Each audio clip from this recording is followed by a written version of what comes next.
Bom dia, queridos do oitavo ano. A gente vai dar início aqui à nossa videoaula do oitavo ano. Por favor, abra seu livro aí na página 100.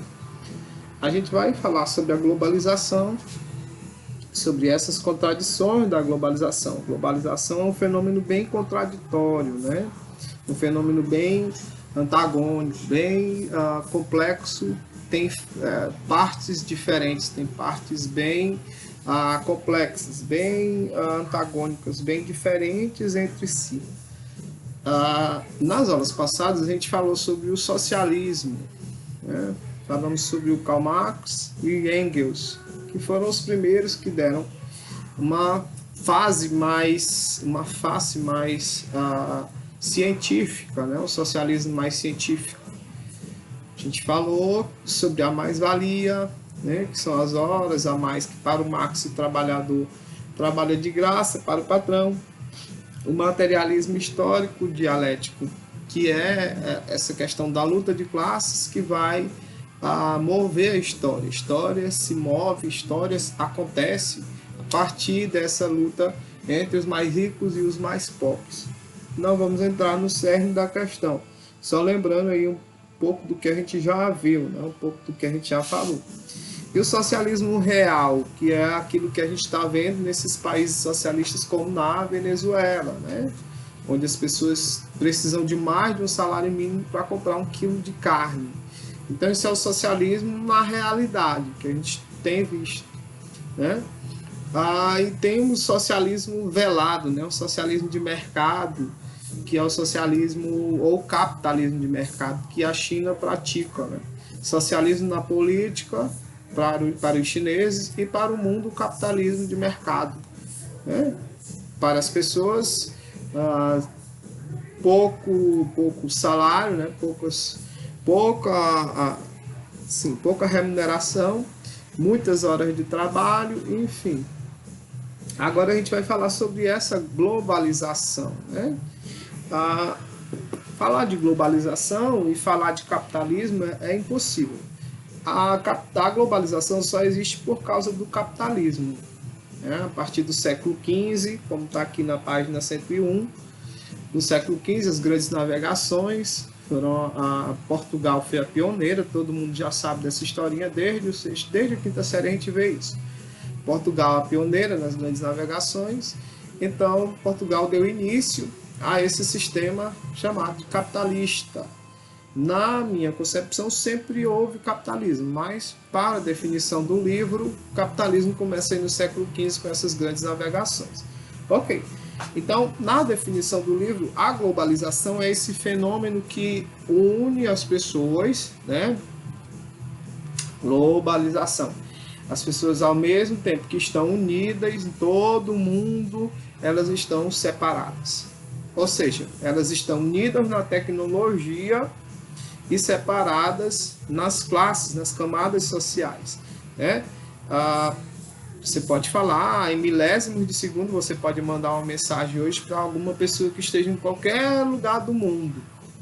Mas uma pessoa pobre aqui no Brasil, é muito difícil dela poder comprar um iPhone X Pro, um lançamento, o último lançamento do melhor celular, do melhor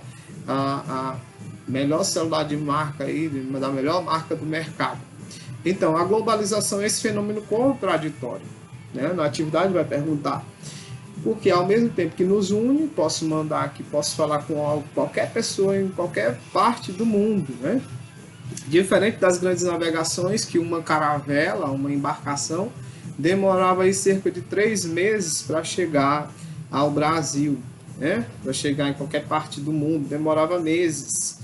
Então agora as mensagens elas levam milésimos de segundo para chegar de qualquer parte do mundo. Então isso é a globalização, é esse fenômeno que liga as pessoas, que faz essa interação entre as pessoas em qualquer parte do globo terrestre, qualquer lugar do mundo, você pode interagir com as pessoas. O George McLuhan, ele deu a designação de aldeia global, né?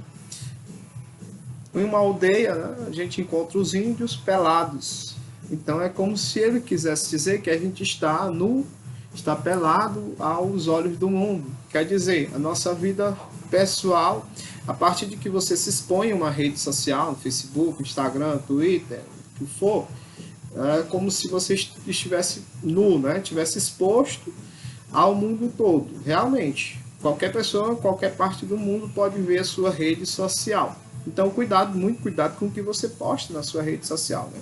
Qualquer pessoa pode ver. Não é bom divulgar endereços, divulgar, enfim, dados muito pessoais. Ok. Então, essa globalização, ela trouxe, a partir do século XIX, ela trouxe outra face do capital, que está intimamente ligada ao capitalismo, que é o chamado imperialismo. O que é o imperialismo? O imperialismo é a dominação de um país ao outro, seja essa dominação cultural, bélica. Quando a gente fala em bélica, a gente fala de armamento, a gente fala de exército, de guerras, né? Seja essa dominação de que for, né? Na cultura, como por exemplo, a maior nação imperialista do mundo hoje é os Estados Unidos, a gente já sabe disso. E nós somos dominados hoje pelos Estados Unidos. Não é mais como no século XIX. No século XIX, olha aqui na página 103, você vai ver esses vários países que eram dominados por potências bélicas na época. O maior país imperialista no século XIX, a nação mais poderosa do mundo, era o Reino Britânico, né? A Inglaterra hoje. A Inglaterra. Então, a Inglaterra foi a maior potência do mundo até a segunda metade do século XIX. Depois, os Estados Unidos se despontou como a primeira grande potência mundial até os dias de hoje.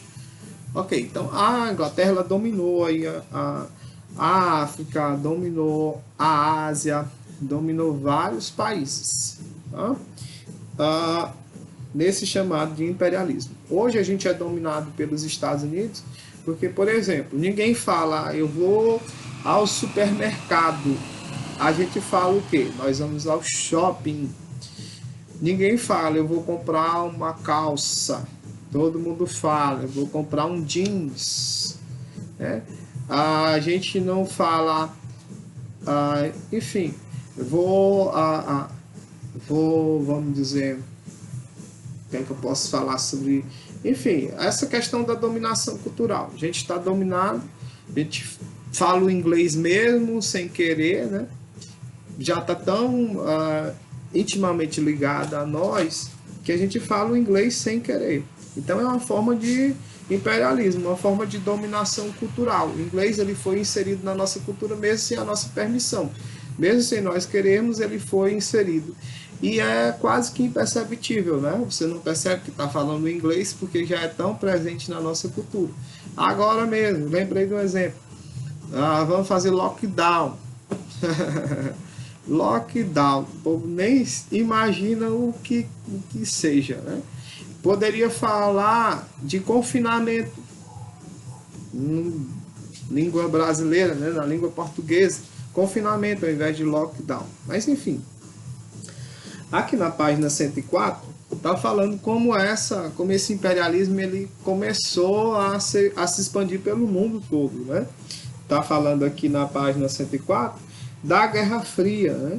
Logo após aí terminou a Segunda Guerra Mundial, 1945, portanto aí a segunda metade do século XX, começa aí essa Guerra Fria, né? Onde há o lado socialista, representado pela União das Repúblicas Socialistas Soviéticas, o RSS, e o lado capitalista, representado pelos Estados Unidos.